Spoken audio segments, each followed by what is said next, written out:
নমস্কার বন্ধুরা। পহেলগামে সন্ত্রাসী হামলার মাস্টারমাইন্ড পাকিস্তানি নাম্বার 1 আর্মির সেনাপ্রধান আসিম মুনির ভারতীয় সেনার ভয়ে লুকিয়ে রয়েছে। আজ থেকে 4-5 দিন আগে পাকিস্তানের প্রধানমন্ত্রী শাহবাজ শরীফ এক সিকিউরিটি লেভেলের মিটিং করেছিল। সেই মিটিংয়ে বিষণ্ণ থোবড়া নিয়ে উপস্থিত ছিল আসিম মুনির। তারপর থেকে এত কিছু ঘটে যাচ্ছে, যে কোনো সময় যুদ্ধ শুরু হয়ে যেতে পারে। কিন্তু আসিম মুনিরকে দুনিয়া লণ্ঠন নিয়ে খুঁজে বেড়াচ্ছে, কিন্তু কোথাও হদিশ পাওয়া যাচ্ছে না। এদিকে পাকিস্তান সরকারের দশা আরও ভয়ানক। এরা বুঝে উঠতে পারছে না এই যুদ্ধের মহলের ভেতরেও কোথায় খরা ডিক্লিয়ার করবে আর কোথায় বন্যার আশঙ্কা ডিক্লিয়ার করবে। আজ থেকে 5 দিন আগে ভারত যখন ইন্ডাস ওয়াটার ট্রিটি ক্যান্সেল করেছিল, তখন পাকিস্তান বলা শুরু করলো ভারতের কাছে এমন ইনফ্রাস্ট্রাকচার নেই যাতে তারা পানি আটকে রাখতে পারে। আশ্চর্যের ব্যাপার হলো, ভারতের ভেতরের কিছু বুদ্ধিজীবীরাও পাকিস্তানের সুরে সুর মেলাচ্ছিল। এইসব মূর্খদের এটি বোঝার সামর্থ্য ছিল না যে এই ইন্ডাস ওয়াটার ট্রিটি ক্যান্সেল করে ভারত কী করতে চলেছে। ইন্ডাস ওয়াটার ট্রিটির মাধ্যমে পাকিস্তান যে শুধু নদীর জল পেত তা নয়, বরং সবথেকে ইম্পর্ট্যান্ট হলো হাইড্রোলজিক্যাল ডেটা পেত পাকিস্তান, যার ফলে পাকিস্তান আগে থেকেই জানতে পারতো কোন নদীতে জলের মাত্রা কী পরিমাণ আসতে চলেছে, কখন আসতে চলেছে। তাই আগে থেকেই সতর্ক হওয়া বা জরুরি পদক্ষেপ নেওয়ার সময় পেত। পাকিস্তান তো এটিও প্ল্যানিং করেছিল যে ভারত থেকে বয়ে চলা বিভিন্ন নদী থেকে খাল কেটে নিয়ে যাবে মরুভূমি এরিয়াতে। কোনো নদীর ওয়াটার লেভেল যদি বেড়ে যায়, তাহলে ওই ছোট ছোট খালের মাধ্যমে অতিরিক্ত পানি মরুভূমি এরিয়ায় গড়ে তোলা কর্পোরেট ফার্মিংয়ে ব্যবহার করবে। অর্থাৎ সন্ত্রাসী হামলা চালাবে এরা ভারতে, আর ভারতের নদীর জল ব্যবহার করে নিজেদের মরুভূমিকে কৃষিযোগ্য বানিয়ে তুলবে। তো পাকিস্তানের এই মধুর স্বপ্ন ভেস্তে তো গেলই, ভয়ানক এক ক্রাইসিস তৈরি হয়েছে পাকিস্তানে। ভারত লাগাতার 3-4 দিন নদীর পানি আটকে রেখে শনিবার হঠাৎ করেই ঝেলম নদীর পানি ছেড়ে দিয়েছে, আর এর ফলে পিওকে এর মুজাফফরাবাদের কাছে বন্যা শুরু হয়েছে।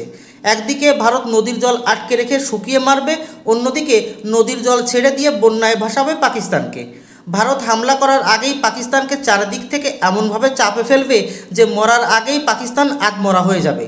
এমনিতেও ভারতের সেনা, এয়ারফোর্স ও নেভি একেবারে প্রস্তুত হয়ে রয়েছে পাকিস্তানে অ্যাটাক করতে। উরি এবং বালাকোট সার্জিক্যাল স্ট্রাইকে ভারতীয় স্থলসেনা ও বায়ুসেনা অপারেশন চালিয়েছিল। হিসাব মতে এবার ভারতীয় নৌসেনার পালা। আর এখানেই সবচেয়ে বড় বিপদ দেখছে পাকিস্তান, কারণ ভারতীয় নৌসেনার সাথে পাকিস্তানের ইতিহাস খুব বিধ্বংসীকারী। 1971 সালে ভারতীয় নৌসেনা পাকিস্তানের বিরুদ্ধে মাঠে নেমেছিল, আর তার ফল হয়েছিল পাকিস্তানের 2 টুকরো হওয়া। এবার পাকিস্তানের যে আভ্যন্তরীণ দশা, তাতে ভারতীয় নেভি অ্যাটাক করলে পাকিস্তান 3 থেকে 4 টুকরোয় ভাগ হয়ে যাবে। আর ভারতীয় নেভি যেভাবে পাকিস্তানের জলসীমার কাছে অ্যাকশন মোডে রয়েছে, তাতে পাকিস্তানি সেনার দলে দলে চাকরি ছাড়াটা অস্বাভাবিক কিছুই নয়।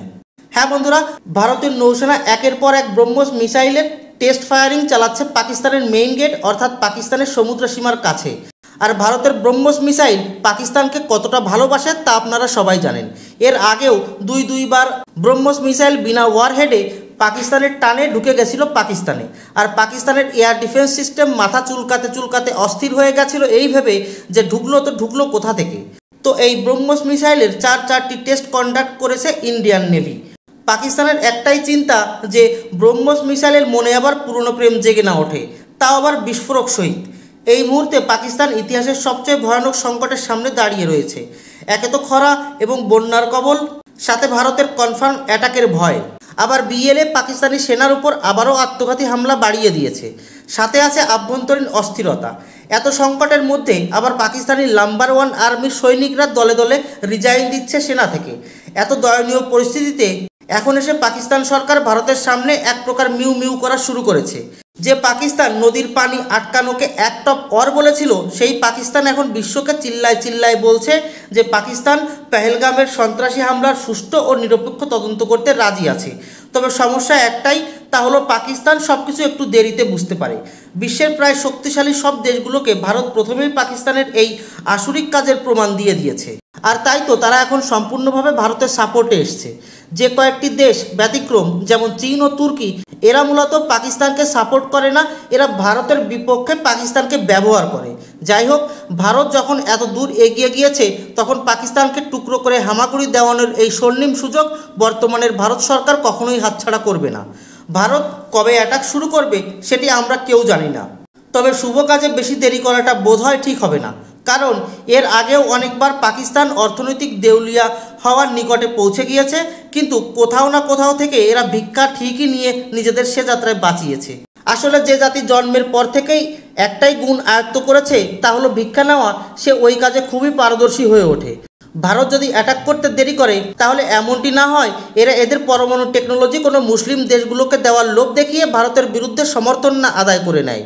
আর প্রয়োজনের সময় সব মুসলিম দেশ যে ভারতকেই সাপোর্ট করবে, সেই বিশ্বাস এদের উপর করাটাও কতটা যুক্তিযুক্ত তা বিচারের দায়িত্ব আপনাদের ওপরেই ছেড়ে দিলাম। আরও একটি বিষয় হলো, পাকিস্তানের মতো মুসলিম দেশ ভিকটিম কার্ড খেলতে খুবই ওস্তাদ, তাই লোহা গরম থাকতে থাকতেই হাতুড়ি মেরে দেওয়া উচিত। এ বিষয়ে আপনাদের মতামত কমেন্ট করে জানাবেন। ধন্যবাদ। জয় হিন্দ।